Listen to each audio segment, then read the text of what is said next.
नमस्कार, मेटफा एजुकेशन में आपका स्वागत है।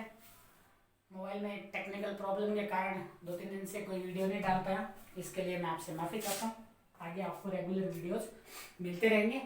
स्टार्ट करते हैं क्लास 12 फिजिक्स का सेकंड चैप्टर। तो हमारा चल रहा था Gauss law and its application का लेक्चर नंबर 9 और आज का हमारा टॉपिक है आवेशित चालक की सतह पर बल, force on the surface of A charge conductor. हम एक चार्ज कंडक्टर मान लेते हैं, ये हमारा एक चार्ज कंडक्टर है ना, जैसे स्फेरिकल सेल माना था हमने, खोखला गोला है ना। ये हमारा एक चार्ज स्फेरिकल सेल है, चार्ज कंडक्टर है, ठीक है। और इसको हम पॉजिटिवली चार्ज कर देते हैं, धनात्मक आवेशित कर देते हैं हम इसको पूरी तरीके से, ठीक है। हमने क्या कर दिया, इसको धनात्मक रूप से आवेशित कर दिया। हमें पता है कि इस खोखले गोले स्फेरिकल सेल को जैसे ही हम चार्ज देंगे वो सारा का सारा चार्ज इसकी सरफेस के ऊपर आ जाएगा, ठीक है। अब मैं यहाँ एक टुकड़ा मान लेता हूँ AB, मैं एक टुकड़ा मान लेता हूँ AB। क्या मान लिया मैंने? AB, ठीक है। AB के ऊपर चार्ज हमारे पास में DQ और AB का सरफेस एरिया है DS, ठीक है। AB का चार्ज हमारे पास में DQ, AB का सरफेस एरिया है DS। अब देखो ये भी पॉजिटिवली चार्ज है और ये पॉइंट ले लेता हूं मैं C, तो बाकी बचा हुआ सरफेस एरिया क्या हो गया? ACB, वो भी पॉजिटिवली चार्ज है। तो पॉजिटिव पॉजिटिव एक दूसरे को क्या करते हैं? प्रतिकर्षित, रिपल करते हैं। तो ये बचा हुआ एरिया इस AB को प्रतिकर्षित करेगा, मतलब इसके ऊपर फोर्स लगाएगा, बल लगाएगा। बल कहां लगाएगा? बाहर की तरफ। उस बल को हमें, उस फोर्स को हमें क्या करना है? फाइंड आउट करना है कि वो फोर्स कितना होगा। मतलब इस AB के ऊपर इस बचे हुए के कारण कितना फोर्स लगेगा वो निकाल लेंगे और उसका इंटीग्रेशन कर देंगे, समाकलन कर देंगे, तो हमारे पास में टोटल सरफेस के ऊपर लगने वाला बल आ जाएगा और बल के बाद हम उसके ऊपर लगने वाला दाब निकाल सकते हैं, ठीक है। तो मैं मान लेता हूं कि इस सरफेस के ऊपर total charge is equal to कितना हमारे पास में? Q, ठीक है। अब क्या हो गया? अब चार्ज इसकी सरफेस के ऊपर है भाई, चार्ज इसकी सरफेस पे है तो क्या हो जाएगा हमारे पास में? Surface charge density, surface charge density कितनी हो जाएगी? सिग्मा। तो हमें क्या पता चल गया? Sigma is equal to Q upon S। तो Q इज इक्वल टू क्या आ गया? सिग्मा इंटू S, ठीक है। अब हम क्या करते हैं, इस गोले के अंदर और बाहर एक एक पॉइंट ले लेते हैं, ठीक है। इस गोले के अंदर और बाहर, ये बाहर ले लेता हूं मैं, पॉइंट है हमारे पास में P1 और ये एक पॉइंट अंदर ले लेता हूं, ये हमारे पास में P2, ठीक है। दो पॉइंट ले लिए हमने, P1 और P2, ठीक है। अब P1 गोले के बाहर है, ठीक है, तो P1 के ऊपर इलेक्ट्रिक फील्ड इंटेंसिटी लिख लेते हैं, है ना। इलेक्ट्रिक फील्ड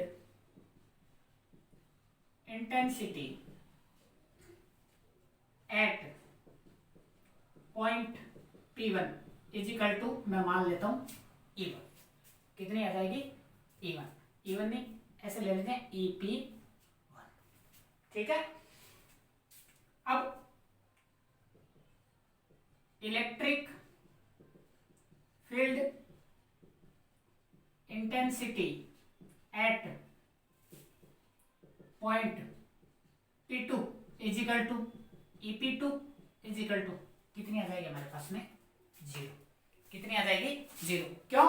क्योंकि अंदर, गोले के अंदर किसी पॉइंट के ऊपर इलेक्ट्रिक फील्ड इंटेंसिटी कितनी होती है हमारे पास में? 0 होती है ना। कितनी होती है? 0, ठीक है। और गोले के बाहर किसी पॉइंट के ऊपर electric field intensity EP1 is equal to कितना आ जाएगी? Sigma upon epsilon nought. ये तो हम पहले ही देख के आ चुके, Gauss law and its application के अंदर देख के आ चुके, कितनी होती है? सिग्मा अपॉन एप्सिलॉन नॉट, ठीक है। अब देखो, अब ये एक AB सरफेस है और बाकी बचा हुआ सरफेस कौन सा है? ACB, ठीक है। तो AB के ऊपर पॉइंट, AB के कारण पॉइंट P के ऊपर इलेक्ट्रिक फील्ड इंटेंसिटी E1, मैं मान लेता हूं कितनी? E1 की डायरेक्शन किधर होगी? उधर। प्लस से क्या होती है? दूर की तरफ। अब ACB के कारण P2 के ऊपर इलेक्ट्रिक फील्ड इंटेंसिटी E2 कितनी हो जाएगी? E2, और डायरेक्शन किधर? बाहर की तरफ। आई बात समझ में? अब AB के कारण P2 के ऊपर इलेक्ट्रिक फील्ड इंटेंसिटी किधर? इधर। कितनी? E1, अब ए सी बी के कारण P2 के ऊपर इलेक्ट्रिक फील्ड इंटेंसिटी किधर, दूर की तरफ, किधर, इधर, कितनी, E2।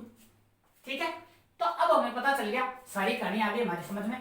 P1 के ऊपर इलेक्ट्रिक फील्ड इंटेंसिटी EP1 कितनी, E1 plus E2, EP1 is equal to E1 plus E2। ठीक है, इक्वेशन नंबर 1। ठीक है, EP2 इज इक्वल टू कितनी आ जाएगा हमारे पास में, E1 minus E2, E1 minus E2। भाई एक की डायरेक्शन इधर है, एक की डायरेक्शन उधर है, तो कितनी आ जाएगी, E1 माइनस E2, और इसकी वैल्यू कितनी, 0। देखो EP2 की वैल्यू कितनी है हमारे पास में, 0। ये आ गया हमारे पास में इक्वेशन नंबर 2। इक्वेशन नंबर 2 से हमें क्या पता चलता है कि E1 is equal to E2। ठीक है, क्या क्या पता चलता है हमें, E1 is equal to E2, E1 is equal to कितनी है हमारे पास में, E2। ठीक है, E1 is equal to E2, equation number 3। Equation number 3 से वैल्यू पुट करेंगे इक्वेशन नंबर 1 के अंदर, है ना। तो जब 3 से वैल्यू पुट करेंगे इक्वेशन नंबर 1 के अंदर, तो क्या आ जाएगा हमारे पास में, E1 की जगह रख देते हैं E2, तो क्या आ जाएगा, 2E2 इज इक्वल टू हमारे पास में क्या आ जाएगा, EP1, तो 2E2 इज इक्वल टू कितना आ जाएगा हमारे पास में, EP1 की वैल्यू कितनी है, देखो sigma upon epsilon nought, sigma upon epsilon nought, तो E2 इज इक्वल टू कितना आ गया, सिग्मा अपॉन 2 एप्सिलॉन नॉट।